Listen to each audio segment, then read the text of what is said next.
School tiffin স্টলে আমার favourite snacks ছিল ব্রেড পকোড়া। স্কুল টাইম আজ শেষ, তাই বাড়িতেই বানিয়ে ফেললাম। চলো তোমাদের সাথে রেসিপিটা শেয়ার করে ফেলি। প্রথমেই কিছু সেদ্ধ আলুকে ম্যাশ করে নিচ্ছি। আলু ম্যাশ করা হয়ে গেলে কড়াইয়ে সামান্য তেল দিয়ে জিরে ফোড়ন দিয়ে দিয়ে দিতে হবে সামান্য পেঁয়াজ কুচি, ক্যাপসিকাম কুচি, মটরশুঁটি, গাজর কুচি আর কাঁচা লঙ্কা কুচি দিয়ে হালকা সটে করে নেব। তার মধ্যে দিয়ে দিচ্ছি লঙ্কা গুঁড়ো, জিরে গুঁড়ো, হলুদ গুঁড়ো আর লবণ। সামান্য আদা কুচি দিয়ে ম্যাশ করে রাখা আলুগুলোকে দিয়ে ভালোভাবে নাড়ি চাড়িয়ে রান্না করে সাইড করে রেখে দেবো।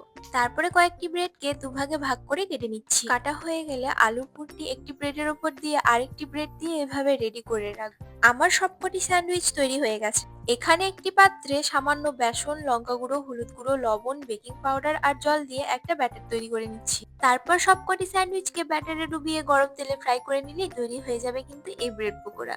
আপনারাও একবার ট্রাই করে দেখতে পারেন। ভালো লাগলে লাইক করে দেবেন আর চ্যানেলটিকে সাবস্ক্রাইব করতে কিন্তু একদম ভুলবেন না।